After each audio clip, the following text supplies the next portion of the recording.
unpopular opinion here, and you know, it's important to have an unpopular opinion because sometimes everyone else is wrong. If you find yourself in the majority, right? What do Stu McGill, Louie Simmons, and Ben Patrick, the knees over toes guy, have in common?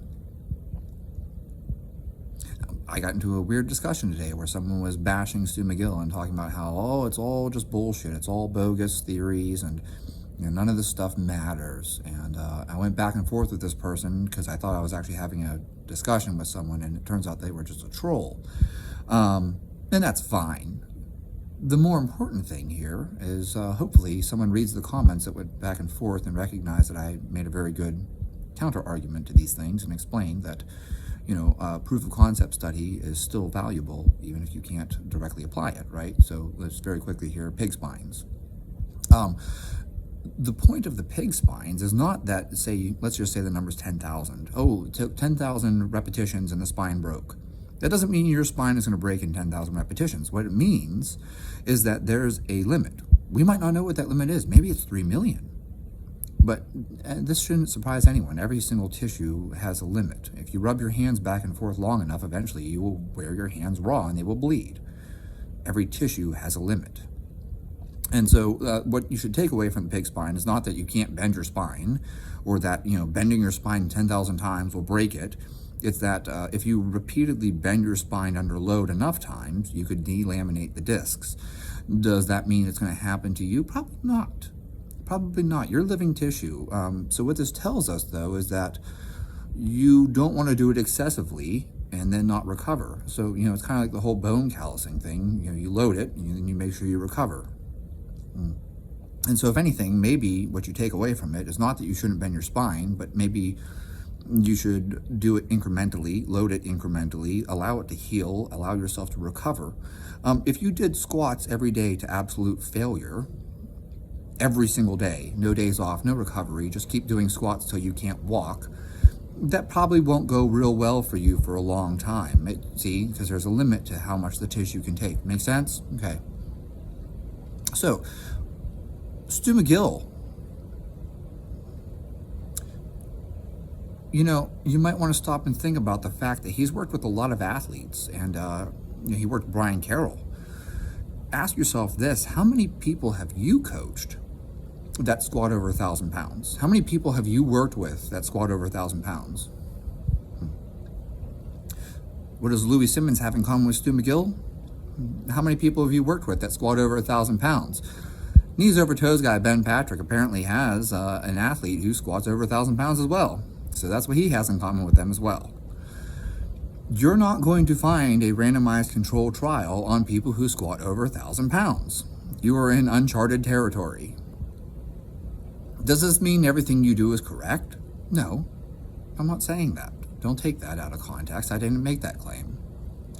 What I am making a statement on, though, is that perhaps if you work with people who squat over 1,000 pounds, you might have to do some things or implement some things that might not have research to support them. Because why? Because there is no study on people that squat over 1,000 pounds. That doesn't exist. I don't have a study to turn to. I can't be like, well, in this randomized control trial, we took all these people that squat over 1,000 pounds and we put them on this rehab protocol. And on this randomized control trial, we took people that squat over 1,000 pounds and we put them on this protocol. I don't have that for you. No one does. No one has a study where we took 50 people who squat over 1,000 pounds and put them on one exercise program, and then we took 50 people that squat over 1,000 pounds and put them on the other exercise program. There's nothing to compare here, folks. I got a hair floating around the air here or something, dog hair in my face. Look, that's the way it goes, man. Like, if you want to work with the elite level, you're going to have to, as Stu calls it, play jazz. Which comes back to what I was saying the other day about forget all that shit and just play, right? So you learn all this music theory, and then when it comes to jazz, you just forget all that shit and play. And that's the reality of this situation. If you're working with Usain Bolt, no, Usain Bolt will not be faster if he does hip thrusts. I know that comment was made. Usain Bolt would be faster if he did hip thrusts. No, he wouldn't. Just like people making comments like, such and such athlete wouldn't have blown his ACL if he did X, Y, Z. No. See, if I take the average person and I have them do squats, they're going to run faster. Does that mean that doing squats would make Usain Bolt run faster? No, he's already fast. Is it as simple as get stronger and you run faster? For a lot of people, it is. For a lot of people, you're not very strong in the first place, and you're also not very fast. So, simply doing more squats, and you get faster because you got stronger. But for the people at the elite level, I don't think there's an amount of squatting that I could do with, say, Johan Blake that would suddenly make him faster. He's already kind of topped out. You're probably going to have to try something that hasn't been tried before because he's already at that limit. And I think that that's what we need to consider here is Stu McGill, Louie Simmons, Ben Patrick. When you're working with people that squat 1,000 pounds, you're in uncharted territory. You're going to have to just kind of play jazz and figure it out. And so that's what they have in common.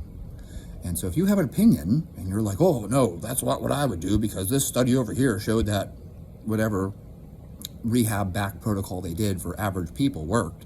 It's like, yeah, but those average people don't squat 1,000 fucking pounds. Oh, well, this study over here showed that, 5 sets of 10 was best for increasing their back squat strength. And it's like, yes, but Louie Simmons is working with guys who are already squatting over 1,000 and they're trying to squat 1,200. Like your study on people that squat 100 pounds and them doing 5 sets of 10, you can't compare that. It's like I've said before in the past, if you squat 1,000 pounds, you're not going to do 5x5 at 80%. Imagine doing a 5x5 with 800 pounds. Not going to happen. The stronger you get, the less you can do. Why? Because the blast from a single repetition at 800, like now you're going to do it for 5. Amazing, right? That's nothing like you taking 80 pounds and doing it for 5 reps when your max is 100. It's just not the same. I realize, it's 80% and 80%. Yes, it's 80% and 80%, but putting 800 pounds on your back is nothing like putting 80 pounds on your back. It just isn't. So, the long, drawn-out thing here that I'm trying to point out to people is that when you're working at that level, what do these people have in common? Well, they have in common that everyone's attacking them. That's in common. And the other thing they have in common is that they're all in uncharted territory.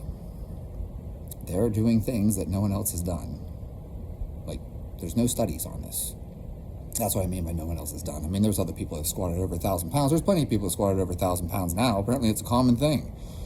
But the point being that I don't have a science-based randomized control trial to base it on. And so you're playing jazz at that point. And that's the point that I want to drive home here, is that once you get into these upper reaches of human performance, you're benching 800 pounds or some crazy shit, you're deadlifting 1,000 pounds, you can't just go by randomized control trials because there are none. So you have to just figure it out. You're just kind of flying by feel.